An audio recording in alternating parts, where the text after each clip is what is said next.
नमस्कार करती हूँ।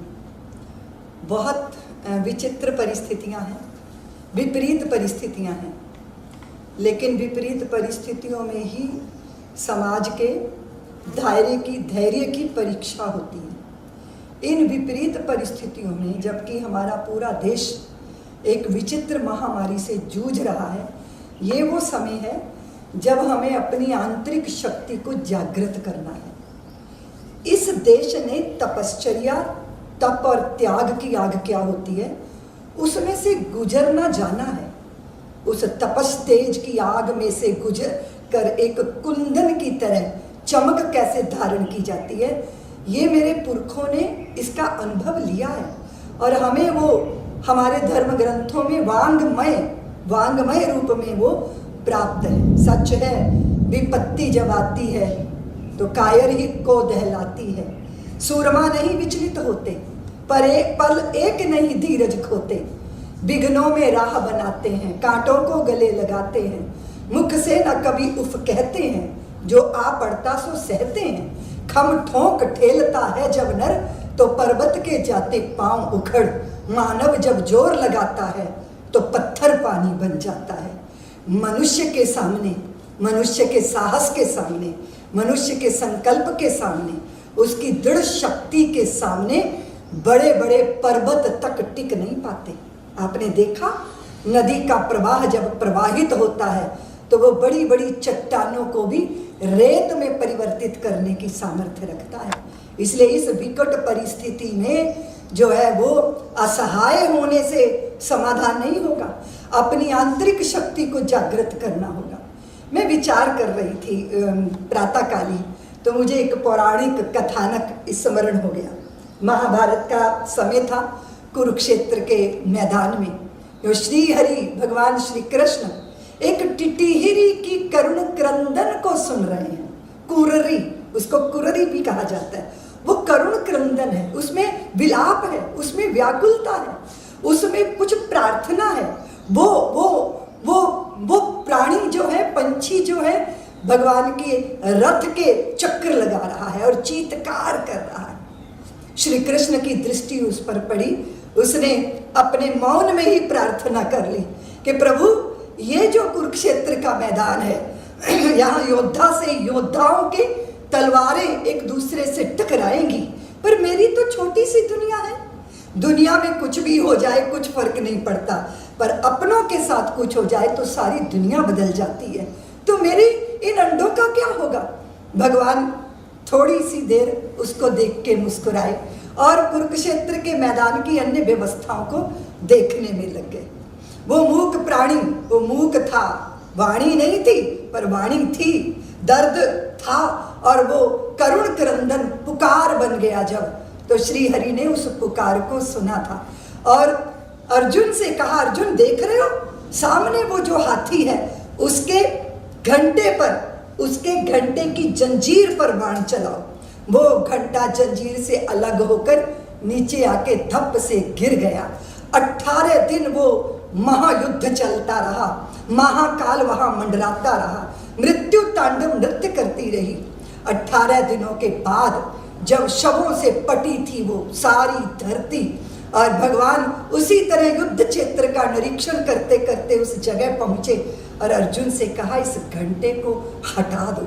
और जैसे ही वो घंटे को हटाया गया तो उसके नीचे से टिटिहिरी के 4 बच्चे चूं चूं करते जीवित मृत्यु के उस महासागर में जीवन का गीत गाते हुए प्रकट हो गए थे। मुझे स्मरण आ रहा था कि जैसे कुरुक्षेत्र के मैदान में भगवान ने उस टिटिहिरी से कहा था कि 3 हफ्ते के लिए बंद हो जाओ, अपना चोगा एकत्रित कर लो और लॉकडाउन हो जाओ, अपनी समस्त शक्तियों को समाहित करो और भरोसा रखो। हुआ था ना समाधान? होता है ना समाधान? समाधान होता है जब मनुष्य को अपने पर भरोसा होता है। समाधान होता है जब मनुष्य अपने आराध्य और अपने इष्ट पर भरोसा करता है। इसलिए विश्वास के साथ हम इस महामारी से पार जाएंगे। मैं समस्त भारतवासियों को निवेदन करना चाहती हूँ कि दोषारोपण से क्या होगा, किसने क्या किया, किसने क्या नहीं किया। राज्य अपनी व्यवस्थाओं में लगा है, सन्नद्ध है वो व्यवस्था करने में। लेकिन राज्य ही काम करेगा क्या? राष्ट्र भी तो काम करेगा। और राष्ट्र क्या है? अगर राज्य शासन प्रशासन है तो राष्ट्र है इस देश का निवासी।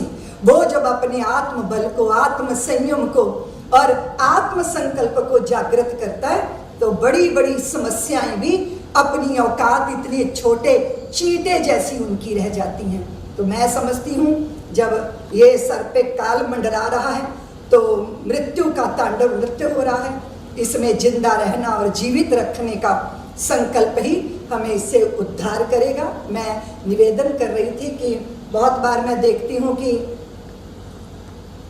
एक दूसरे पे दोषारोपण बहुत हो रहे हैं। हम पता नहीं हम किस तरह के लोग हैं।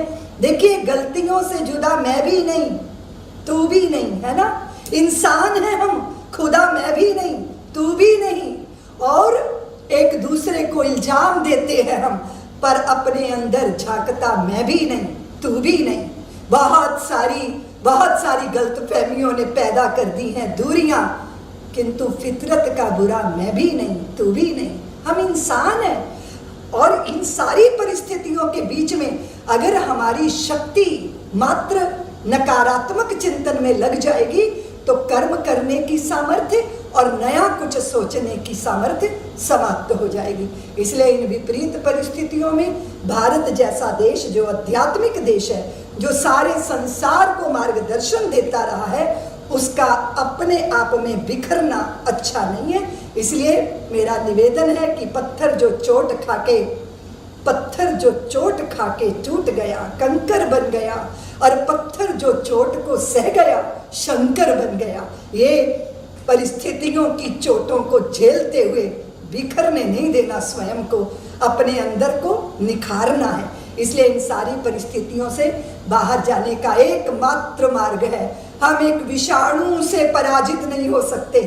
हमारा संकल्प इतना छोटा नहीं कि एक अज्ञात विषाणु से पराजित हो जाएगा। बस यही वो संकल्प, श्री हरि की कृपा के ऊपर भरोसा, अपने ऊपर भरोसा, और सबसे बड़ी बात है इस समय की नजाकत को समझना।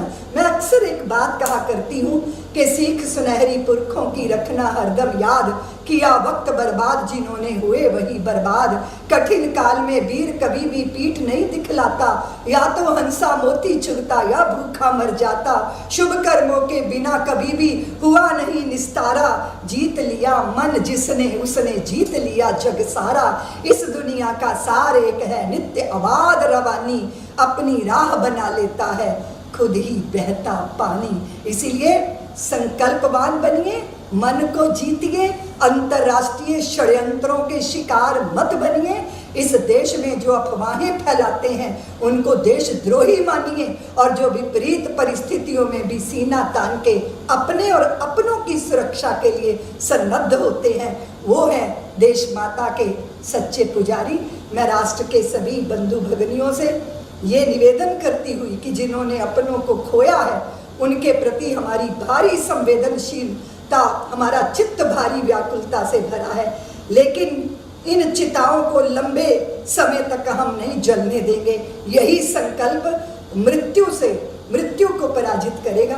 इसलिए इस विपरीत परिस्थितियों में अपनी आध्यात्मिक शक्ति को जागृत करिए। बहुत दुखी हैं हम, लेकिन विवेक से भी तो काम लेना होगा, सुख दुख की झूठी चाह से मुक्त होना होगा। इसीलिए उस आत्मज्ञान को जागृत करके और जहाँ जो हो सकता है अपने लिए, अपने परिवार के लिए, मोहल्ले के लिए, गांव के लिए चिंतन कीजिए, कुछ कार्य कीजिए।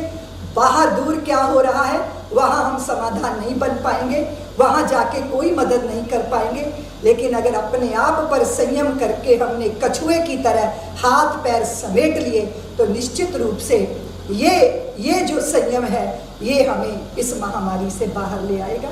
सबके चित्त में शांति हो और शरीर निरामय रहे, सब निरोगी रहें। इसी भावना के साथ मैं अपनी वाणी को विराम देती हूँ।